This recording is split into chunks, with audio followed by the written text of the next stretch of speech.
বলবীর বল উন্নত মম শির শির নেহারি আমারি নত শির ওই শিখর হিমাদ্রির। সুপ্রিয় দর্শক ও শ্রোতা মণ্ডলী, ব্যতিক্রম টিভির পক্ষ থেকে আপনাদের সকলকে জানাই আন্তরিক শুভেচ্ছা এবং সালাম। আসসালামু আলাইকুম ওয়া রাহমাতুল্লাহ। সুস্থ সংস্কৃতির বিকাশে প্রতিনিয়তই কাজ করে যাচ্ছে ব্যতিক্রম টিভি। তারই ধারাবাহিকতায় আমরা নিয়ে এসেছি জাতীয় কবি কাজী নজরুল ইসলামের ৪৫তম মৃত্যুবার্ষিকী উপলক্ষে ৭ দিন ব্যাপী ধারাবাহিক অনুষ্ঠান। উক্ত অনুষ্ঠানে আমাদের মাঝে উপস্থিত রয়েছেন বিশিষ্ট সাংস্কৃতিক ব্যক্তিত্ব, প্রতিষ্ঠাতা পরিচালক ব্যতিক্রম টিভি জনাব শাহ খলিলুর রহমান লিটন। আচ্ছা, এছাড়াও আমাদের মাঝে উপস্থিত রয়েছেন বিশিষ্ট শিক্ষাবিদ জনাব সুলতান মাহমুদ খান, অধ্যাপক, জামালপুর রেসিডেন্সিয়াল মডেল কলেজ।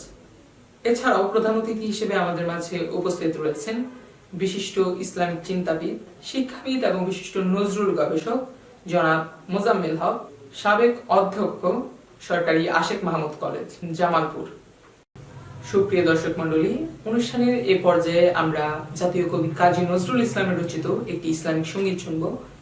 এ পর্যায়ে আমাদের মাঝে একটি ইসলামী সঙ্গীত নিয়ে আসছেন জনাব মুক্তারুল ইসলাম। দুঃখের দিনের দরদিম নবী কমলিওয়ালা, নবী কমলিওয়ালা। দুঃখের দিনের দরদিম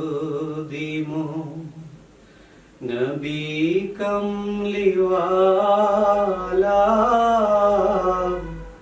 নবী কমলিওয়ালা।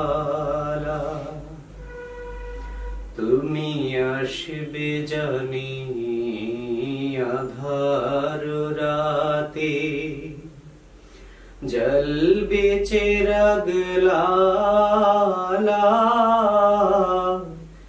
নবী কমলিওয়ালা। দুঃখের দিনের দরদিম নবী কমলিওয়ালা, নবী কমলিওয়ালা। জাগবে যাবে বক্ষে আমার অপার তৃষা, সাত সাহারা জানি ধরবে তুলে কণ্ঠে আমার কৌসরের পিয়ালা, নবী কমলিওয়ালা। দুঃখের দিনের দরদিম নবী কমলিওয়ালা, নবী কমলিওয়ালা। মাঝ দরিয়া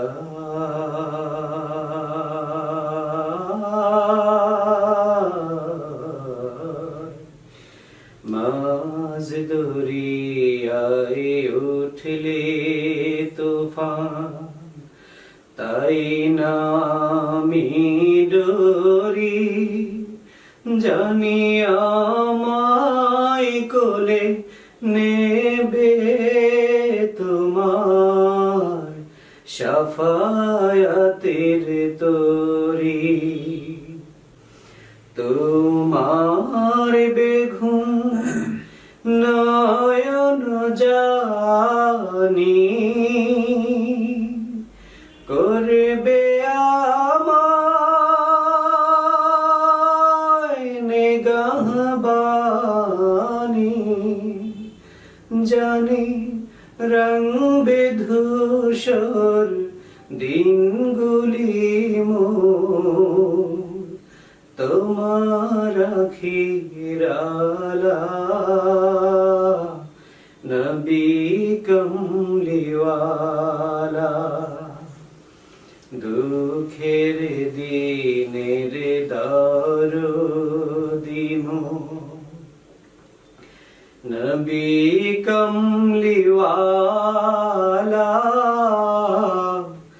নবী কমলিওয়ালা, তুমি আসবে জানি আধার রাতে, জলবে চিরাগ লালা, নবী কমলিওয়ালা।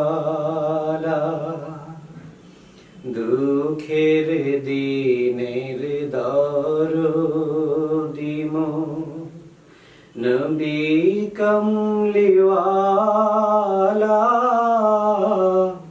নবী কমলিওয়ালা। সুপ্রিয় দর্শক মন্ডলী, আশা করি আমার মতো আপনাদের কাছেও ইসলামী সঙ্গীতটি খুবই চমৎকার লেগেছে। তো আমরা জনাব মুক্তারুল ইসলামকে আন্তরিকভাবে ধন্যবাদ জানাতে চাইবো আমাদের মাঝে এমনই চমৎকার একটি সঙ্গীত উপস্থাপন করার জন্য। সুপ্রিয় দর্শক ও শ্রোতা মন্ডলী, অনুষ্ঠানের এই পর্যায়ে আমাদের মাঝে বক্তব্য নিয়ে আসছেন উক্ত অনুষ্ঠানের প্রধান আলোচক, বিশিষ্ট ইসলামিক চিন্তাবিদ এবং নজরুল গবেষক জনাব সুলতান মাহমুদ খান। আমরা তাকে বিশেষভাবে অনুরোধ জানাবো আমাদের মাঝে তার বক্তব্যটিকে উপস্থাপন করার জন্য। বিসমিল্লাহির রহমানির রহিম। ব্যতিক্রম এসটিভির উদ্যোগে আয়োজিত জাতীয় কবি কাজী নজরুল ইসলামের ৪৫তম মৃত্যুবার্ষিকী উপলক্ষে আজকের এই স্মরণ সভায় সম্মানিত সভাপতি উপস্থিত রয়েছেন, আজকে সভার সম্মানিত প্রধান অতিথি, বিশিষ্ট শিক্ষাবিদ, জামালপুর শেরপুরের সর্বোচ্চ বিদ্যাপীঠ সরকারি আশিক মাহমুদ বিশ্ববিদ্যালয় কলেজের সাবেক অধ্যক্ষ, বিশিষ্ট দার্শনিক, ইসলামী চিন্তাবিদ, নজরুল গবেষক, আমার শ্রদ্ধাভাজন শিক্ষক জনাব প্রফেসর মোহাম্মদ মুজাম্মেল হক স্যার, উপস্থিত সুধীমণ্ডলী, আসসালামু আলাইকুম ওয়া রাহমাতুল্লাহি ওয়া বারাকাতুহু। আসলে আজ আমরা যারা আলোচনা সভায় এখানে একত্রিত হয়েছি, উপস্থিত হয়েছি, এখানে আলোচনা করার সুযোগ দানে আমি কর্তৃপক্ষের নিকট কৃতজ্ঞতা প্রকাশ করছি। কিন্তু আমি এই নগণ্য ব্যক্তি হিসেবে এরকম একজন জাতীয় পর্যায়ের জাতীয় কবি, তার আলোচনায় নিজেকে একদম নগণ্য মনে করছি। আমি তার কি বলবো, তার কি বা জানি আমি, তারপরও দু চারটি কথা আমার যতটুকু জানা রয়েছে না বললে হয় না। কবি তিনি যেভাবে বড় হয়েছেন, জন্মগ্রহণ করেছেন, সেই অবিভক্ত এই উপমহাদেশের বর্তমান ভারতের বর্ধমান জেলার চুরুলিয়া গ্রামে তিনি জন্মগ্রহণ করেছেন।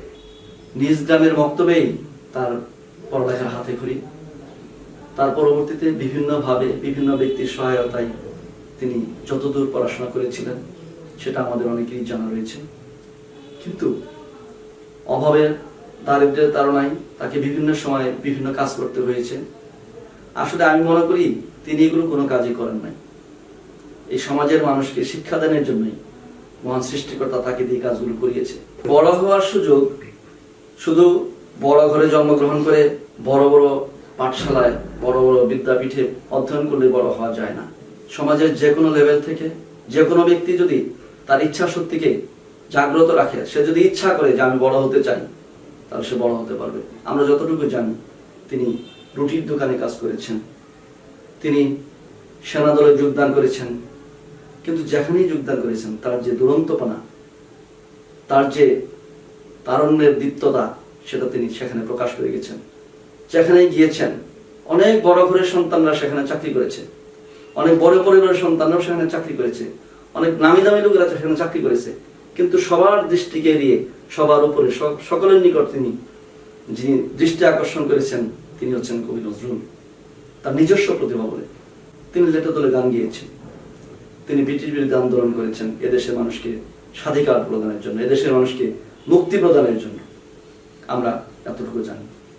তারপরও আমরা আরো যতটুকু জানি তার যে সাহিত্যকর্ম রয়েছে, ছোটবেলা থেকে তিনি সংগঠক ছিলেন।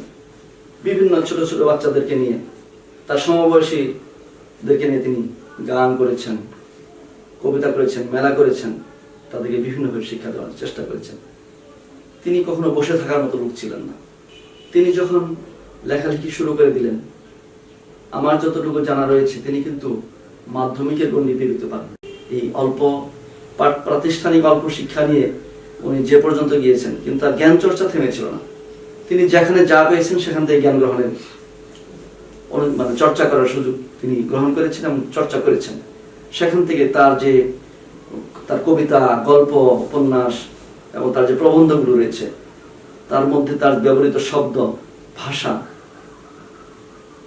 যে কোনো অভিধানের থেকে, যে কোনো বই থেকে, যে কোনো বড় বড় সাহিত্যিক যারা তার লেখা নিয়ে এখন গবেষণা করছেন, তার লেখার মধ্যে কোনো ভুল নেই। প্রত্যেকটা শব্দের মধ্যে অসংখ্য বড় বড় অভিধান বের হয়ে আসে। এক একটা লাইন থেকে দেখা যাচ্ছে যে অনেক বড় বড় পাণ্ডুলিপি তৈরি করা সম্ভব। সেরকম লেখা তিনি লিখেছেন। আমরা তাকে অসাম্প্রদায়িক কবি বলি। তিনি আসলেই অসাম্প্রদায়িক ছিলেন। তিনি দলমত নির্বিশেষে সকলকে নিয়ে একটি এই আমাদের যে উপমহাদেশ, এই বাংলাদেশ বা ভারতীয় উপমহাদেশ, এই উপমহাদেশ সকল মানুষকে তিনি একত্রিত করে রাখতে চেয়েছিলেন। যার যার ধর্ম তারই থাকবে, এর মাঝেও ঐক্য করে তোলা সম্ভব, একত্রিত ভাবে বসবাস করা সম্ভব। আর ঐক্যবদ্ধ ভাবে বসবাস করতে পারলেই কি করা সম্ভব? বিজাতীয় শাসন থেকে মুক্তি পাওয়া সম্ভব। সেটা তিনি শিখিয়ে দিয়েছেন। এবং আমি মনে করি তার যে আন্দোলন, তার যে কর্মসূচিগুলো ছিল, তার যে সাহিত্য চর্চা ছিল, তার সাহিত্য চর্চার মধ্যে যে বিষয়গুলো ছিল, সেটা তারই ধারাবাহিকতায় আজকে আমরা বাংলাদেশে স্বাধীনতা পেয়েছি। যাই হোক, 71 সালে দেশ স্বাধীন হলো। সে সময় তিনি অসুস্থ ছিলেন। তিনি ছিলেন ভারতে, কলকাতায় তখন বসবাস করতেন। 71 সালে স্বাধীনতার পর তৎকালীন রাষ্ট্রপতি বঙ্গবন্ধু শেখ মুজিবুর রহমান তাকে আহ্বান করলেন, তাকে দেশে নিয়ে আসলেন। দেশে নিয়ে আসার পর তিনি মনে হলেন যে তিনি মুক্ত স্বাধীনভাবে অনেক কিছু মানে অসুস্থতা অনুভব করলেন। তিনি তার আপনজনকে তখন চিনতে পারলেন, দেখতে পেলেন যে আশেপাশে তার আপনজন রয়েছে। কিন্তু কলকাতাতে বসবাস করে এই চিকিৎসার অভাবে তিনি ধুকে ধুকে মরতে বসেছিলেন। এদেশে আসার পরে তিনি মনে হলো, যদিও তার জেলা জন্মভূমি বর্ধমান জেলায়, কিন্তু উনি এদেশে আসার পর মনে হলো যে ওনার নিজ ভূমিতে উনি চলে আসলেন। আমরা যদি আর একটু গভীরে যেতে চাই, তার যে সাহিত্যকর্ম, তিনি যা লিখেছেন, এক সময় ওনার সাহিত্য বুঝার মতো শক্তি আমাদের এই উপমহাদেশের মুসলমান মাওলানাদের, স্কলারদের ছিল না। ভগবানের বুকে পদচিহ্ন, মানে এরকম শব্দ যখন ব্যবহার করেছেন, তখন হিন্দু এবং ইসলামী গোড়াপন্থী যারা ছিলেন তারা তাকে নাস্তিক বলতেন। কিন্তু সে সময় তারা বুঝতে পারে না যে এই ভগবান বা এই ক্ষুধা কাকে বলেছে। এই ক্ষুধা বলতে, এই ভগবান বলতে তিনি ব্রিটিশ সরকারকে বুঝিয়েছেন। সেটা অনেকদিন পরে আমরা বুঝতে পেরেছি। আমাদের যিনি থাকবেন, দিন চর্চায় যিনি থাকবেন, আমরা যদিও তাকে সাম্প্রদায়িক বলি, আমরা তাকে গোড়াপন্থী বলি, তারা মৌলবাদী বলি, কিন্তু কবি নজরুল দেখেছেন যে যারা ইসলাম চর্চা করেছে, ইসলামিক জীবন শাসন অনুসরণ করার চেষ্টা করেছে, তারা এক একজন ব্যক্তি এক একটা পরশমণির মতো। ইসলাম যেমন পরশমণি, ইসলামে সম্পৃক্ত হওয়ার সাথে একজন ব্যক্তি পবিত্র হয়ে যায়, তার অন্তর কলুষমুক্ত হয়ে যায়। অনুরূপ যারা ইসলাম চর্চা করে, এই কলুষমুক্ত ব্যক্তিকে দেখে সমাজের শত শত মানুষ কলুষমুক্ত হয়ে যায়, পরশমণি হয়ে যায়। এগুলো যদি তিনি গভীরভাবে অধ্যয়ন না করতেন, না বোঝার চেষ্টা করতেন, তাহলে কোনোদিনই লিখতে পারতেন না। যাই হোক, আজ যে পর্যায়ে আমরা এসেছি, আমাদের জাতীয় কবি, যাকে আমরা জাতীয় কবি হিসেবে স্বীকৃতি দিয়েছি, তার নামে কোনো অনুষ্ঠান নাই। রাষ্ট্রীয় পর্যায়ে কিছু অনুষ্ঠান, কিছু প্রতিষ্ঠানকে দায়িত্ব দিয়েছে সংস্কৃতি মন্ত্রণালয়কে, ঘরোয়াভাবে কিছু অনুষ্ঠান করছে, কিন্তু তার প্রতিভাকে জানান দেওয়ার জন্য যে রাষ্ট্রীয় বিশ্ববিদ্যালয়ে যে সমস্ত অনুষ্ঠান হওয়া প্রয়োজন, সেটা আমরা ভুলে গেছি। না, বিভিন্ন ব্যক্তি দ্বারা গঠিত বিভিন্ন সামাজিক সাংস্কৃতিক সংগঠন যেগুলো রয়েছে, তারা বিভিন্ন অনুষ্ঠান করছে, কিন্তু রাষ্ট্রীয় পর্যায়ে সেইভাবে যেভাবে তাকে স্মরণ করা দরকার, সেভাবে তারা স্মরণ করা হচ্ছে না। আজকের অনুষ্ঠান থেকে আমি যা রাষ্ট্রকে অনুরোধ জানাতে চাই, রাষ্ট্রকে বলতে চাই যে যেহেতু তিনি জাতীয় কবি, এদেশের যত সাহিত্যিকদের নিয়ে যে অনুষ্ঠানটাই হবে, তার মধ্যে জাতীয় কবির অনুষ্ঠান হবে সবচেয়ে বেশি গুরুত্বপূর্ণ অনুষ্ঠান এবং সবচেয়ে ব্যাপকভাবে প্রচলিত অনুষ্ঠান হবে। প্রত্যেকটা স্কুল, কলেজ, মাদ্রাসা, প্রত্যেকটা শিক্ষা প্রতিষ্ঠানে যেন এই অনুষ্ঠানের রাষ্ট্রীয়ভাবে উদযাপন করা হয়, তবেই তাকে নিয়ে তার প্রতি শ্রদ্ধাটা সঠিকভাবে দেওয়া হবে। আজকের অনুষ্ঠান থেকে আমি সেই দাবি জানাচ্ছি। সম্মানিত সুধী মণ্ডলী, আমি সর্বশেষ একটি কথা বলেই শেষ করছি। তার যে সর্বশেষ বাসনা ছিল যে তিনি যে ইসলাম চর্চা করেছেন এবং ইসলামের মাঝেই মানুষের মুক্তি খুঁজে পেয়েছেন ইহকাল এবং পরকাল। দুনিয়াতে যেমন মানুষ মুক্তি পেয়ে যাবে, পরকালেও মানে কি করলে পরকালে মুক্তি পাওয়া সম্ভব সেই ধরনের কথাও তিনি তার অন্তিম কালে তিনি বলে গেছেন। তিনি গান লিখে গিয়েছেন, কবিতা লিখে গিয়েছেন এবং তার শেষ ইচ্ছা ছিল যে মসজিদের পাশে যেন তাকে কবর দেওয়া হয়।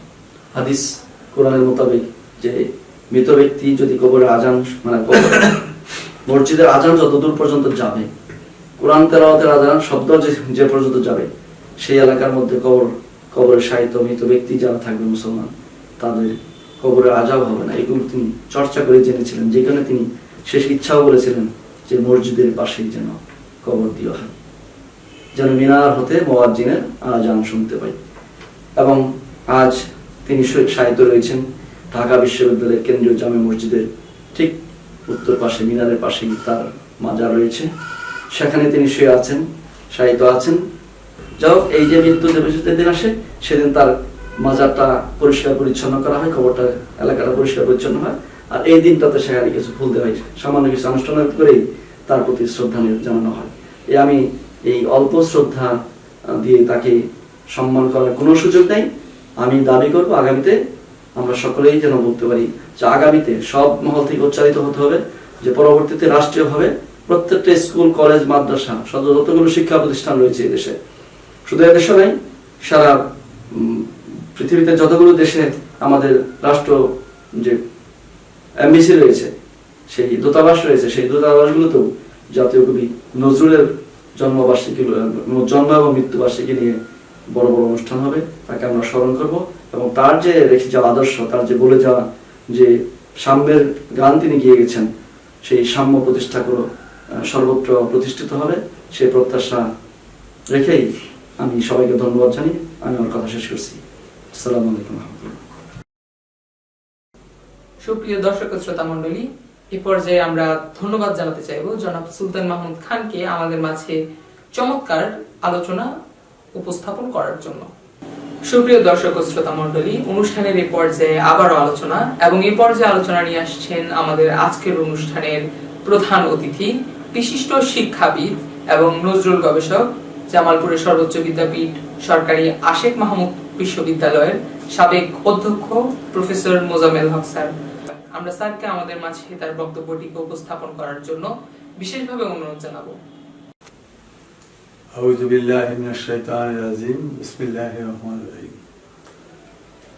ব্যতিক্রম এসটিভি কর্তৃক আয়োজিত জাতীয় কবি কাজী নজরুল ইসলামের ৪৫তম মৃত্যুবার্ষিকী উপলক্ষে অনুষ্ঠানের স্নেহভাজন সভাপতি শাহ খলিলুর রহমান লিটন, বিশিষ্ট আলোচক অধ্যাপক সুলতান মাহমুদ খান এবং অন্যান্য অতিথিবৃন্দ, আসসালামু আলাইকুম।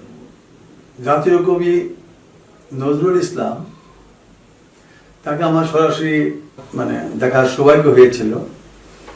আমি ঢাকা বিশ্ববিদ্যালয়ে দর্শন বিভাগ থেকে আমরা ধানমন্ডির তাকে যেখানে উনি ছিলেন তৎকালীন রাষ্ট্রপতি বঙ্গবন্ধু শেখ মুজিবুর রহমান, তার এক ঐকান্তিক চেষ্টায় উনি ভারত থেকে বাংলাদেশে নিয়ে এসছেন। তো ওনার বাসায় আমরা কালেকটিভলি সবাই ডিপার্টমেন্ট থেকে সবাই গিয়েছিলাম।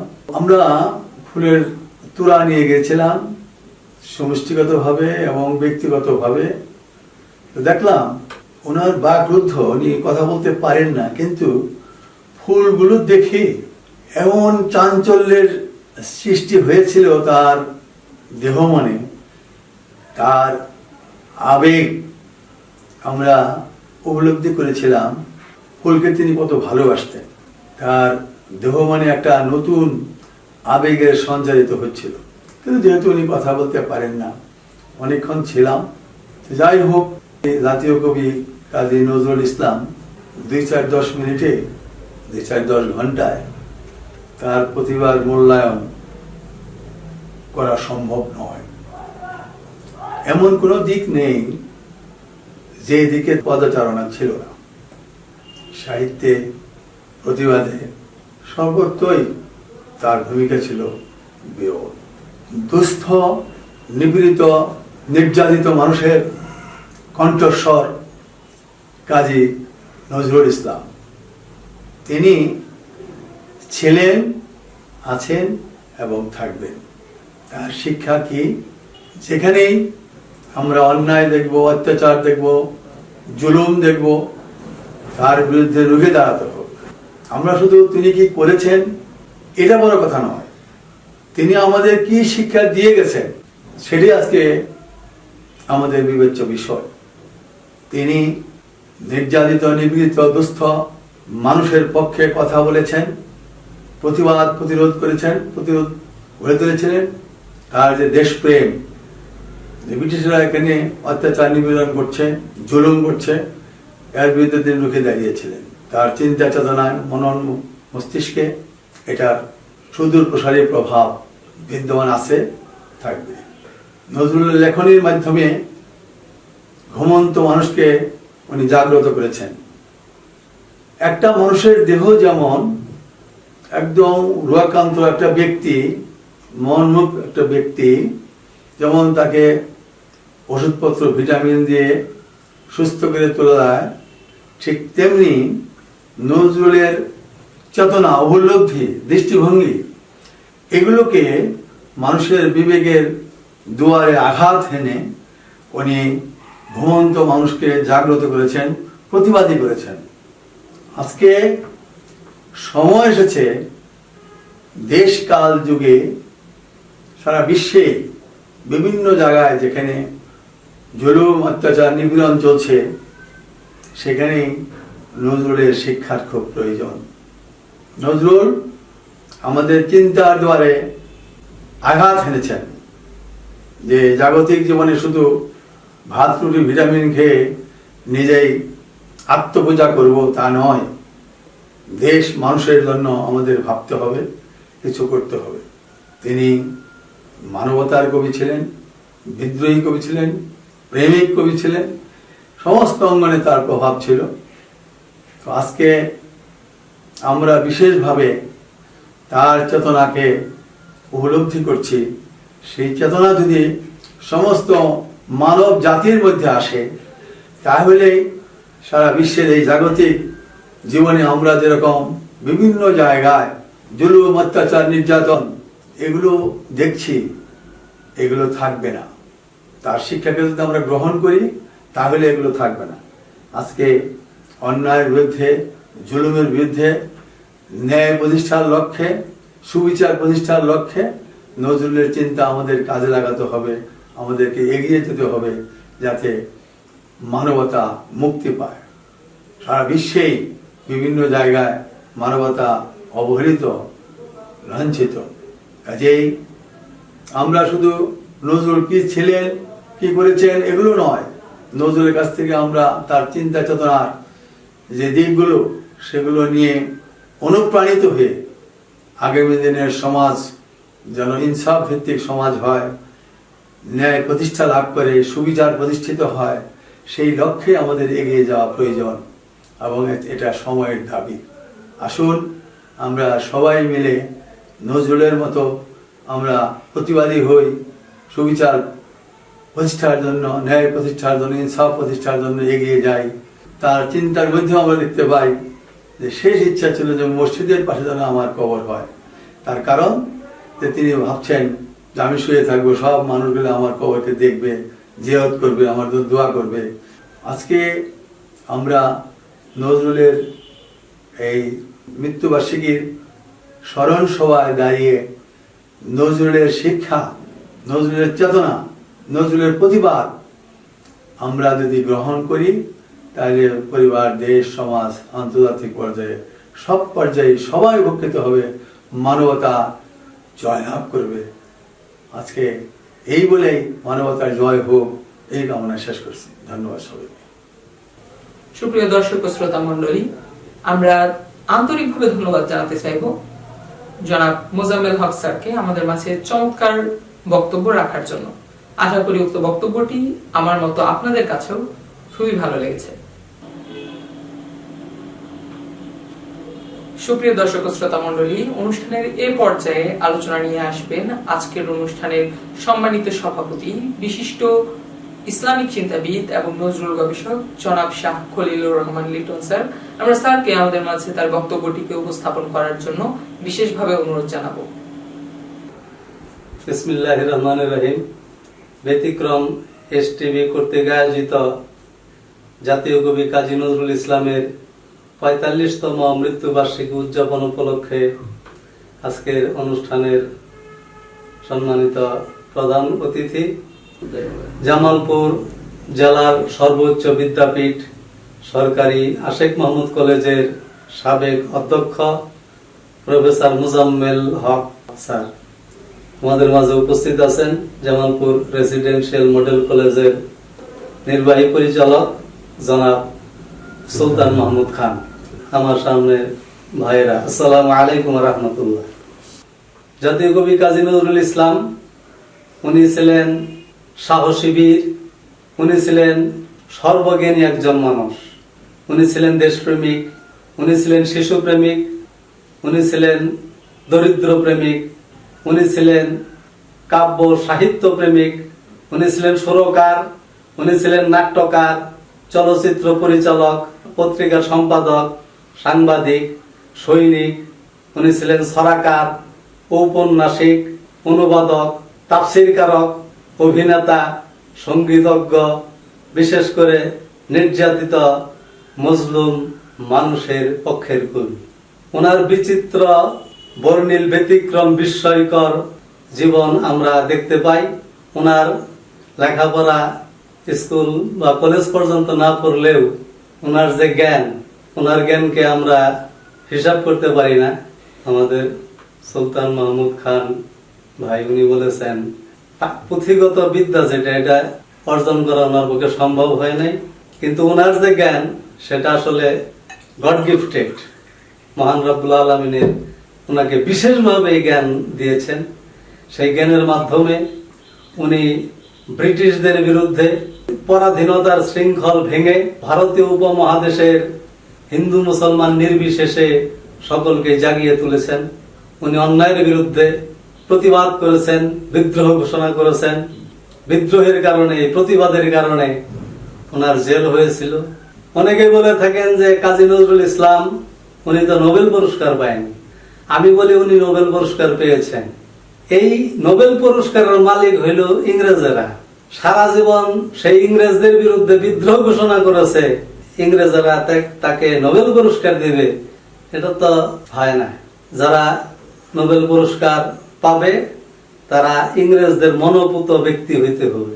আমি এইভাবে বলি যে উনি নোবেল পুরস্কার পেয়েছেন কিভাবে?